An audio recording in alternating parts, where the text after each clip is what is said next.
भर्गो देवस्य धीमहि धियो यो नः प्रचोदयात्।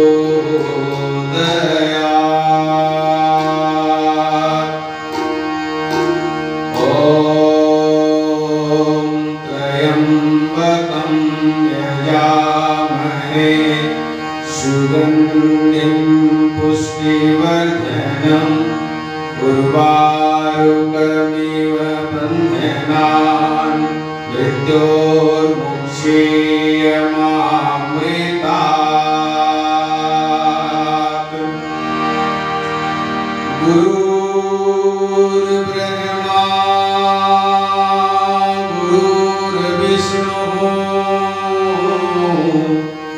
गुरुरेव महेश्वरः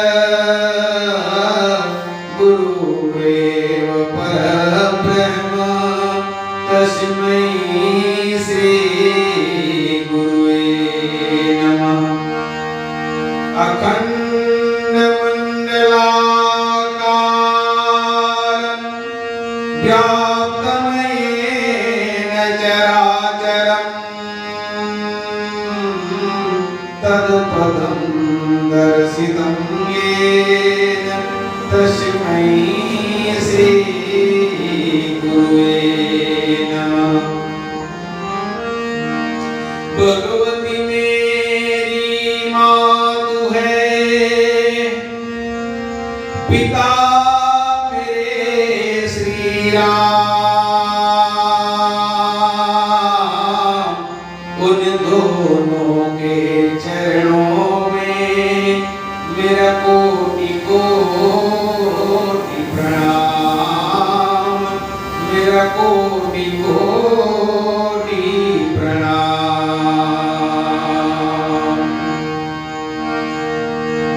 श्री राम शरणं मम, श्री राम शरणं मम, श्री राम शरणं मम, श्री राम शरणं मम, श्री राम शरणं मम, श्री राम शरणं मम, श्री राम शरणं मम, श्री राम शरणं मम।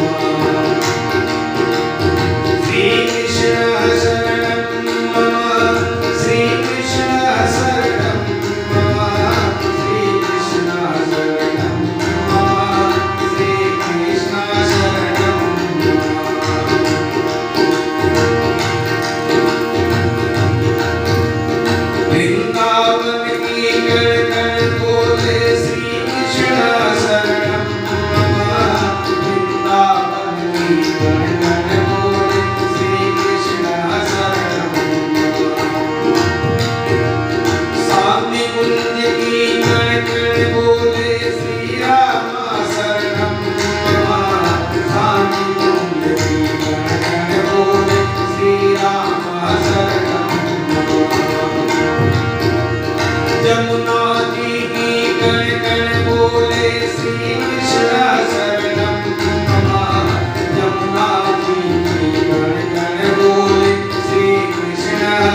श्रीमद् पावन प्रज्ञा पुराण आप हम सबके बीच में गायत्री ज्ञान मंदिर चपले बहुत ही कम संसाधनों में आपको यह कथा सुनाई जा रही है। कल के कथा प्रश्न के माध्यम से हमने आपको अवगत कराया कि कलियुग के चित्रण भगवान कृष्ण ने पांडव और गोप वालों को किस प्रकार से दिया। वास्तव में कृष्ण और जगन्नाथ भगवान में कोई अंतर नहीं। कल हम जगन्नाथ भगवान की रथ यात्रा क्यों, उससे पहले जगन्नाथ मंदिर का निर्माण, इसके बारे में अवगत कराने की बात कही थी। तो आइए हम आज आषाढ़ मास में, वैसे तो रथ यात्रा पूरी हो गई है भगवान की, लेकिन मैं आप लोगों को मंदिर निर्माण की बातों को लेकर के, फिर उसके बाद उसमें किस तरीके से भगवान जगन्नाथ जी का स्थापना हुआ, इस बारे में हम चर्चा करेंगे। आइए, आप सब लोग को मालूम है कि जब त्रेता युग में भगवान राम ने बाली को मारा था, और कैसा मारा था? छिप करके मारा था। इसलिए बाली ने प्रश्न किया था,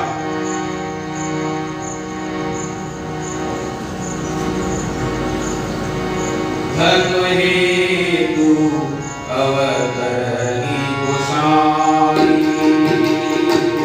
धर्म हेतु अवतरणी गोसाई, कारण कवन जात की नाई, धर्म हेतु अवतरणी गोसाई। आप धर्म के अवतार हैं प्रभु, और आपने मुझे छिप करके क्यों मारा? व्याध की भांति क्यों मारा? व्याध की भांति मारने का एक ही उद्देश्य था, उसका एक कारण था कि यदि भगवान सामने आ जाते और बाली को मारते, तो बाली यदि भगवान के सामने हाथ जोड़ करके विनम्र प्रार्थना करता, निवेदन करता, तो मेरे रघुवंशी मर्यादा पुरुषोत्तम भक्तवत्सल भगवान श्री राम उन्हें क्षमा कर देते, मारते नहीं। इसलिए जानते थे कि वो बाली यदि प्रेयर कर देगा, प्रार्थना कर देगा, तो मुझे नहीं मारना होगा, लेकिन मुझे बाली जैसे दुष्ट का, जो अपने भाई की पत्नी का हरण करता है, उसको संहार करना ही है। इस उद्देश्य से उन्होंने छिपकर मारा, ये बाली को बताया। और उसमें भी बताया कि अनुज बधू भगनी सुतनारी, सुन सच सम ये कन्याचारी, और इसी कारण भगवान ने बाली को मारा। अब जब त्रेता युग हुआ, तो वही श्री राम कृष्ण बन करके आए, और वही बाली व्याध बन करके आए। ठीक है। और ये जो आज की कथा हमारी चल रही है, ये करीब करीब 5000 साल पहले की कथा है। 5000 साल पहले की घटना है। भगवान श्री कृष्ण 125 वर्ष इस धरती पर लीला किए। लीला करने के पश्चात वो अपने धाम को गमन किए, जिसमें 11.5 वर्ष वृंदावन में बिताए, और 113 और 6 माह और मथुरा व द्वारकापुरी में बिताए। जब अपने धाम को गमन किए भगवान कृष्ण, तो उनके शरीर को, जैसे सामान्य शरीर को दाह संस्कार किया जाता है ले जाकर के, वैसे ही श्री कृष्ण के शरीर को भी दाह संस्कार किया गया। किसने किया? पांडवों ने किया। और जब पांडवों ने दाह संस्कार किया, तो उस दाह संस्कार में शरीर तो पूरा जल गया, लेकिन एक चीज नहीं जली, बार बार प्रयास करने पर भी भगवान कृष्ण का दिल नहीं जला। तब आकाशवाणी हुई कि हे पांडवों, हे अर्जुन, मेरे इस दिल को आप समुद्र में डुबा दो, फेंक दो समुद्र में। ये समाप्त होने वाला नहीं है, क्योंकि अगर ये दिल मैं के लेके चला जाऊंगा तो मैं जो कृष्ण भगवान का जो अवतार लिया था, जो भक्तजन मेरी प्रतीक्षा कर रहे हैं, किस नाम से जपेंगे, और जपेंगे तो वहां दिल नहीं रहेगा, तो कैसे मैं भक्तों की इच्छाओं को पूरी कर पाऊंगा। मैं आपको समय आएगा तो बताऊंगा कि मुझे कहां आप स्थापित करोगे।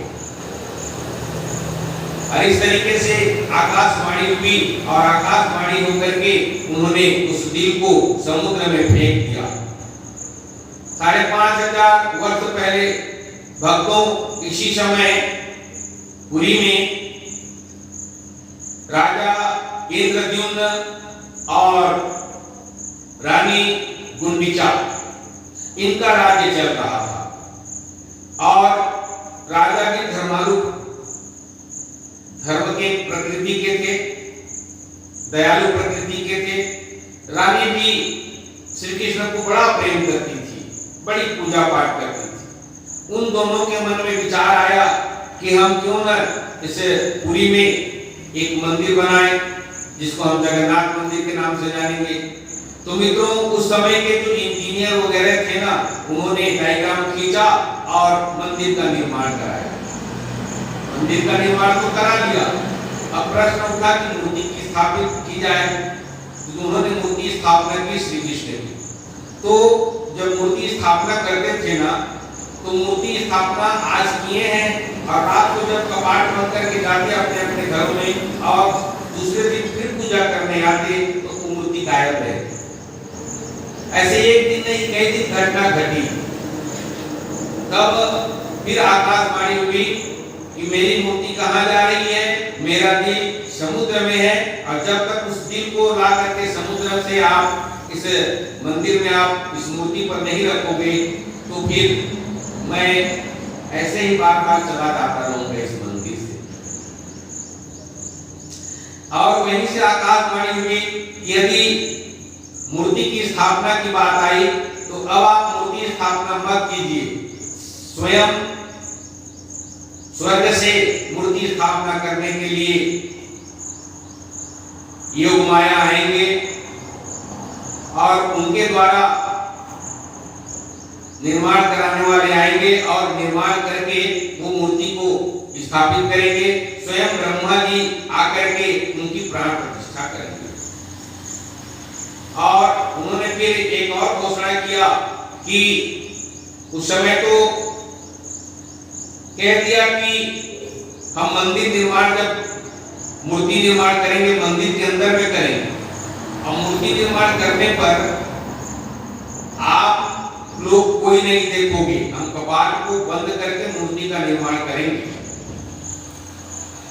और मूर्ति का निर्माण करने लगे, कपाट बंद करके। स्वर्ग से आए हुए जो हमारे कारपेंटर वगैरह थे, कर्मकार, विश्वकर्मा महाराज, वो बनाने लगे।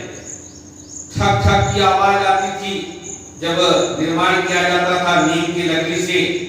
और ये कह दिया था कि आप लोग यदि खोल दोगे दरवाजा या परेशान करोगे, दरवाजा खोल दोगे तो मंदिर किस स्थिति में है उसी स्थिति में रह जाएगी, हम उसको और नहीं बनाएंगे। तो 10-15 दिन तो आवाज आई मंदिर के अंदर भगवान के निर्माण की, लेकिन 10-15 दिन के बाद में मंदिर के भगवान की निर्माण की प्रक्रिया बंद हो गई। ऐसा महसूस बाहर वालों को हुआ, क्योंकि वहां से कोई आवाज ही नहीं आ रही जो पहले आवाज आ रही।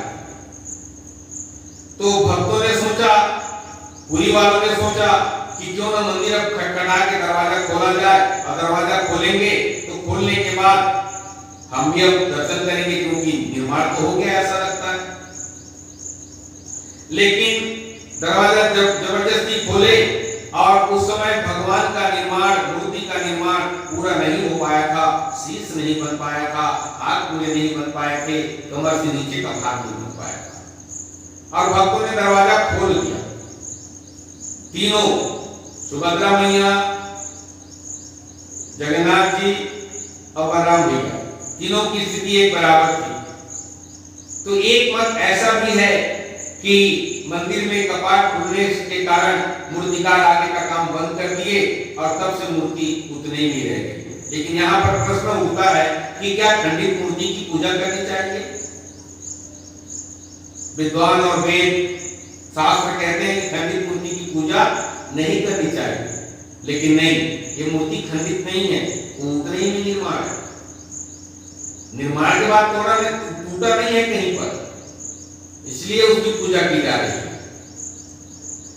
तब ब्रह्मा जी स्वयं प्राण प्रतिष्ठा कराने के लिए यहाँ आए और आकर के समुद्र में फेंका हुआ जो दिल था, उस दिल को जगन्नाथ जी के उस हृदय पर उसको धारण किए, धारण करवाए और धारण करवाने के बाद साक्षात स्वयं ब्रह्मा जी बैठ करके जगन्नाथ स्वामी, सुभद्रा मैया और बलराम भैया की प्राण प्रतिष्ठा कराए। जिस चबूतरे पर बैठ करके ब्रह्मा जी ने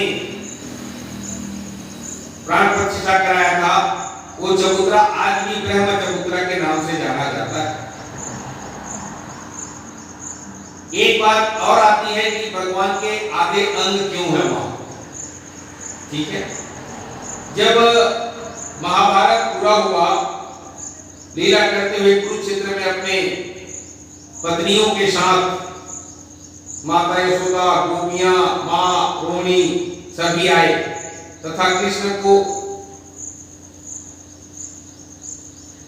देखकर जो गोपियों तथा माताओं द्वारा वियोग के कष्ट में जो उन्होंने कष्ट पाया था, श्री कृष्ण के 11.5 साल रहने के बाद जो कष्ट मिला था माताओं को, गोपियों को, उसकी वर्णन करने के लिए मां यशोदा को कहा गया।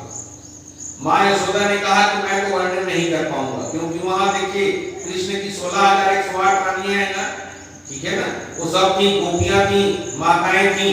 अब उस बीच में इस तरीके से कहा गया तो यशोदा माता ने साफ साफ मना कर दिया कि मैं नहीं कर पाऊंगी। तब रोहिणी से निवेदन किया गया, माता रोहिणी से। मैया रोहिणी ने जो वियोग की कथा बताई, उस वियोग की कथा को सुनते सुनते सुनते सुनते, अब मां भी कथा कह रही है। कथा कहने वाले ऐसे ही होते हैं, वो अपने मस्ती में होते हैं और जो उद्गार निकलता है ईश्वरीय कृपा से, उस उद्गार को आपके सामने प्रकट करते रहते हैं। सो रोहिणी मैया ने भी उस वियोग के उद्गार को प्रकट किया। तो वहां पर कृष्ण, सुभद्रा मैया और बलराम जी भी खड़े थे। उनका शरीर गलने लगा, पैर तरफ से गलने लगा, शीश तरफ से गलने लगा। गलते गलते वियोग को सुन करके गल रहा था। कभी कहे कि यदि पूरा गल जाएंगे कृष्ण तो बड़ी मुश्किल हो जाएगी। और तब नारद जी आए, क्योंकि बिगड़े काम को बनाने वाले और बनाए काम को बिगाड़ने वाले तो वही है ना, नारद जी, दोनों अवस्था में। तो नारद जी आए और नारद जी आकर के रोहिणी मैया को चुपके से कहा, मां अब वियोग के वर्णन को बंद कर दो, नहीं तो कृष्ण पूरे गल जाएंगे।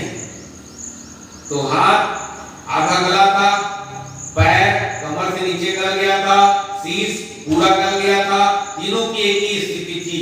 तो इस कारण से भी जगन्नाथ भगवान की जो मूर्तियां हैं वो आगे अवस्था में है। ये एक कारण। दूसरा कारण, अब एक और चीज आपको बता दें कि भगवान जगन्नाथ जो है मंदिर में शमशान है, उस मंदिर के अंदर शमशान है। अब शमशान कैसे? जब भी जैसे इस माह 2 सावन है, पुरुषोत्तम मास आएगा, तो पुरुषोत्तम मास जिस साल होता है उस वर्ष 2 आषाढ़ होने पर जब भी पुरुषोत्तम मास होता है, तब जगन्नाथ भगवान की मृत्यु हो जाती है तथा संस्कार होता है। क्या संस्कार? दाह संस्कार। और मंदिर के अंदर उनका दाह किया जाता है, जलाया जाता है और फिर नया जगन्नाथ भगवान, सुभद्रा मैया और बलराम भैया बनाए जाते हैं। उनकी मूर्ति बना करके स्थापित किया। अब प्रश्न उठता है कि अब ये मूर्तियां ब्रह्मा जी तो नहीं आएंगे तो बनाएगा कौन? तो ये मूर्तियां जब नहीं आएंगी तो बनाने का काम प्रधान पुजारी जो वहां के होते हैं उनको स्वप्न आता है, और स्वप्न आता है कि आप अमुक क्षेत्र में अमुक जगह नीम का पेड़ है, उस नीम के पेड़ को काट के ला करके मंदिर के अंदर ही आप मूर्ति बनाएं। इसके 6 विशेषता हैं उस पेड़ की या नीम की, और प्रधान पुजारी को कहते हैं उन 6 विशेषताओं में सबसे पहली विशेषता रहेगी कि प्रधान पुजारी जी आप सबसे पहली विशेषता कि उस नीम के लकड़ी को जब काटोगे तो उसमें सोने की कुल्हाड़ी से काटोगे, सोने की कुल्हाड़ी से काटना ये पहली विशेषता। दूसरी कहते हैं कि ये नदी किनारे होना चाहिए पेड़, और कहीं का भी नहीं। तीसरी विशेषता उसमें शंख का आकार रहेगा। चौथी विशेषता उसमें चक्र भी रहेगा, और पांचवी विशेषता उसमें असंख्य सांप रहेंगे। जहां भगवान विष्णु का शयन होता है शेष शैया पर, तो उस वृक्ष पर सांप के असंख्य सांप के चिन्ह भी होंगे। तो ये 5 विशेषता लेकर के प्रधान पुजारी कुल्हाड़ी से काटते हैं, और प्रांगण के अंदर भी उसका निर्माण किया जाता है। अब पुराने मूर्ति से हृदय को निकाल करके नई मूर्ति पर डाली जाती है, और प्रधान पुजारी को इसके पूर्व स्वप्न होता है, जैसे मैंने कहा कि पेड़ कहाँ पर है, किस नदी के किनारे है, कब मिलेगा, कब काटोगे, क्या करोगे, सारी जानकारी प्रधान पुजारी जी को स्वप्न में आ जाती है। अब बात आया कि भगवान जाते क्यों हैं? 10 दिन के लिए 10वीं को वापस आते हैं, दूतिया को निकलते हैं, वो दूतिया को निकल करके कहां जाते हैं? ऐसा कोई मंदिर नहीं जहां का कोई वहां जाए भगवान मूर्ति निकल करके बाहर आए, ऐसा कोई मंदिर नहीं है। जगन्नाथ मंदिर यह है कि तीनों की तीनों मूर्तियां निकल करके मंदिर को खाली करके वो जाती है। क्यों जाती है? तो राजा इंद्रद्युम्न उनकी रानी गुंडीचा की कोई संतान नहीं, और गुंडीचा रानी बड़े प्रेम भाव से मंदिर को उन्होंने बनवाया था। तो जगन्नाथ भगवान की और सुभद्रा मैया की और बलराम मैया की बड़ी प्यार से बड़ी प्रेम से पूजा किया करते हैं।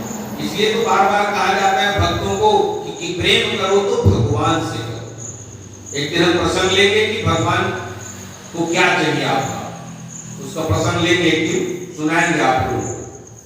आज हमें बताएं कि भगवान से बड़ा प्रेम करती थी और रोज भोजन कराया करती थी वो भगवान। भगवान ने एक दिन कहा जगन्नाथ स्वामी ने, माँ तू कोई वरदान मांग ले, मैं पूरा कर दूंगा। तो बोले क्या वरदान मांगने के लिए बोल रहे हो आप?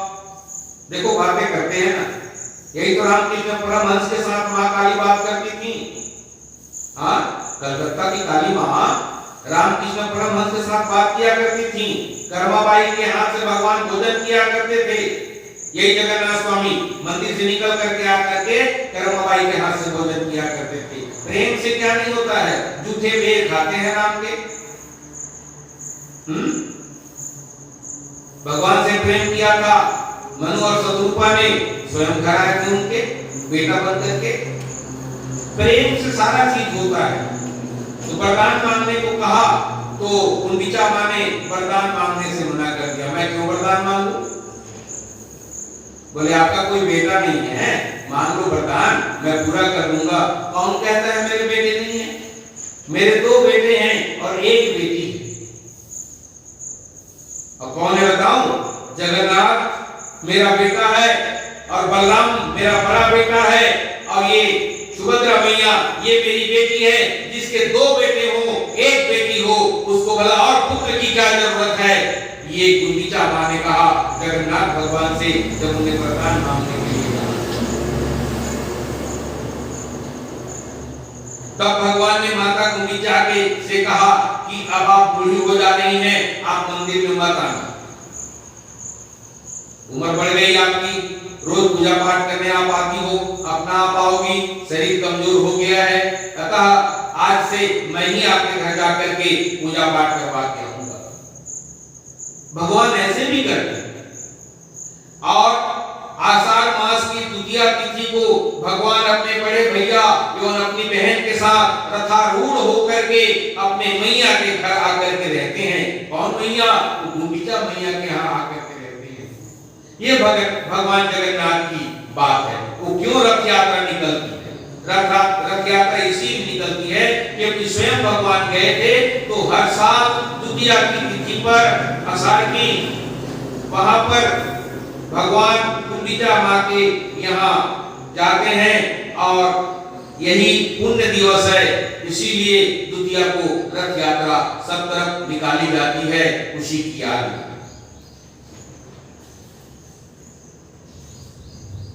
आइए एक गीत सुनाए आपको। भगवान की लीला बड़ी विचित्र है साथियों, इतनी विचित्र है कि पूछिए मत।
भगवान जगन्नाथ अपनी बहन अपने भैया जी के साथ में माँ गुंडीचा के घर हर वर्ष जाते हैं और इस तरीके से भगवान की कथा मैंने जो आपको करनी थी मैंने कही। इसमें एक बात और बता दूं आपको, आप लोग जब जाते हैं वहां तो भगवान जगन्नाथ मंदिर की कुछ विशेषताएं हैं। पहली विशेषता तो ये आप सब जानते हैं कि ध्वज हवा के विपरीत दिशा में लहराता है। जिस ओर हवा जाती है उस ओर ध्वज नहीं लहराता बल्कि विपरीत दिशा में लहराता है। दूसरी विशेषता ये है कि उसके ऊपर से आज तक पक्षी तक नहीं उड़ा, इसलिए जहाज वगैरह हेलीकॉप्टर वगैरह उसके ऊपर से नहीं उड़ाया जाता है। तीसरी विशेषता, जब आप मंदिर में आओगे तो मंदिर के प्रांगण के अंदर घुसोगे तो समुद्र की लहरों की आवाज बाहर रहोगे तो सुनाई देती है, लेकिन जब आप अंदर हो जाओगे तो उनकी लहरों की आवाज बंद हो जाती है। मित्रों, ये विशेषता जगन्नाथ मंदिर की है। और मां कर्माबाई की खिचड़ी बड़ी प्रसिद्ध है। एक पिता अपने पुत्री को भगवान की पूजा करने के लिए कह के जाते हैं। अब जब पूजा करने के लिए कह के जाते हैं तो भगवान को खिचड़ी बना करके भोग लगा देना, ऐसे बोल देते हैं। वो खा लेंगे तो खा लेना।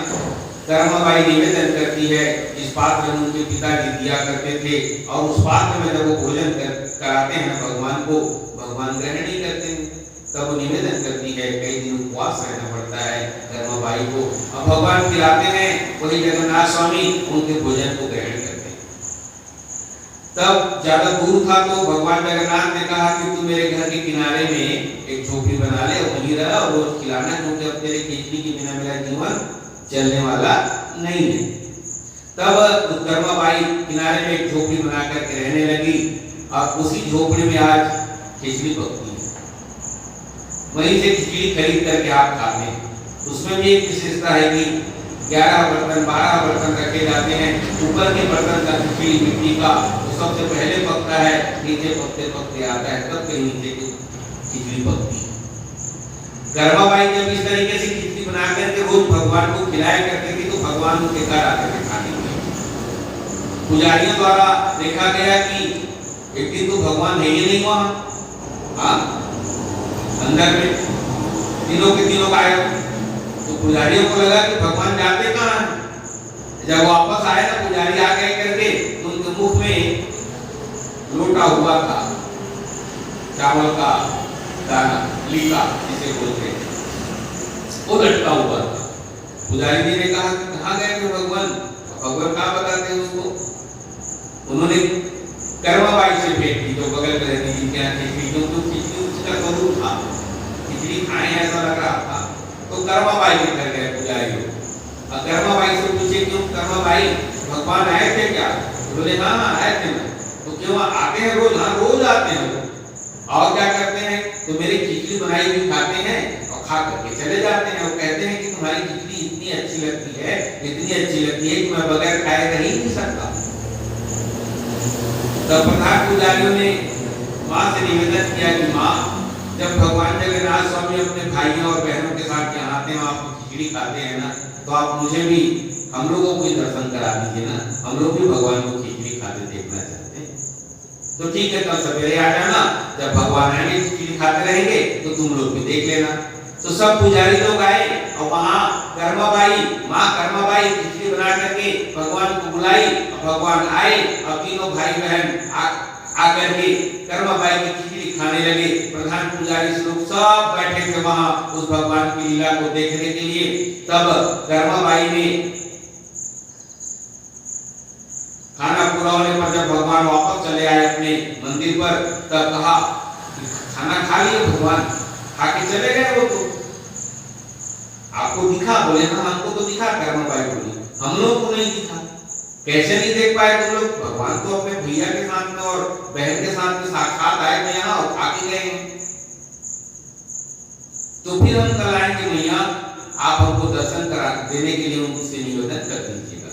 तो फिर दूसरे दिन आए और सब पुजारी लोग बैठे थे। फिर भगवान आए, फिर भगवान भोजन कर रहे थे। तब भगवान से निवेदन करने लगी कर्माबाई, हे भगवान, हे मेरे स्वामी, आप ना ये मंदिर के पुजारी लोग आपकी दर्शन करने के लालायिक हैं और मुझसे निवेदन कर रहे हैं, तुमको आप दिखाई नहीं दे रहे हो ना, थोड़ा दिखाई दे दो, नहीं तो मुझे भी कहेंगे क्या मोबाइल फोकस की बात करती है। हाँ, पागल है।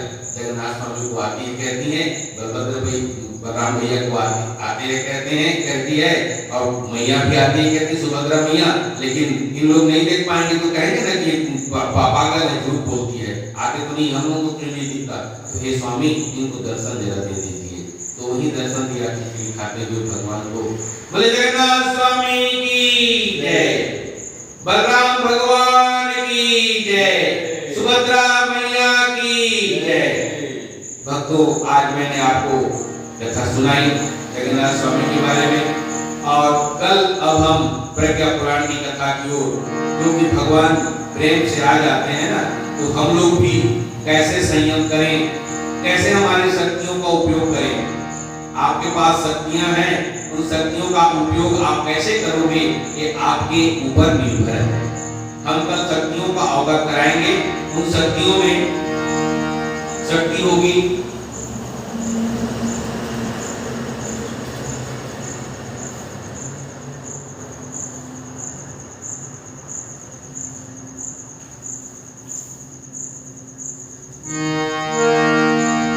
प्रसन्न मुद्रयो वाच संपदो जीवनस्य तु क्षेत्राणि सन्ति चत्वारि श्रूयतां तन्मुनीश्वरा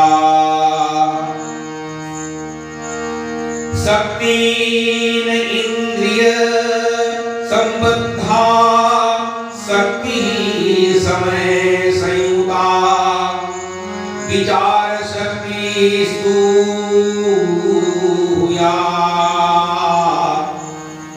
शक्ति साधन रूपिणी। अर्थात प्रश्न होकर के महाप्राज्ञ पिपलाद जी प्रश्नकर्ता सिंह ऋषि उनको उत्तर देते हैं कि आपको चार प्रकार की, चार क्षेत्रों में आपको शक्ति दिया गया है। ये शक्ति चार प्रकार की शक्तियां हैं। मुनि महाप्राज्ञ पिपलाद जी ऋषि कहते हैं कि शक्ति इंद्रिय संबद्धा, सबसे पहले शक्ति है इंद्रिय शक्ति, और दूसरी शक्ति समय संयुता, समय की शक्ति, और तीसरी शक्ति के रूप में विचार शक्ति, और चौथी शक्ति के रूप में साधन रूपिणी शक्ति। ये चार शक्तियां आपको, हम सबको, मानव लोगों को भगवान ने दी है। इन्हीं शक्तियों के बारे में हम कल केवल प्रथम शक्ति के बारे में चर्चा करेंगे। अब आज की प्रज्ञा पुराण की कथा यहीं पर विराम देते हैं। बोलिए श्रीमद् पावन प्रज्ञा पुराण की जय। ओम देव शांति अंतरिक्ष शांति पृथ्वी शांति आप शांति दोष दया शांति वनस्पतया शांति विश्वे देवा शांति ब्रह्म शांति सर्वगं शांति शांतिरेव शांति सामा शांतिरेधि। ओम शांति शांति शांति सर्वारिष्ट शांति भवतु। वंदे वेद मातरम वंदे देव मातरम वंदे विश्व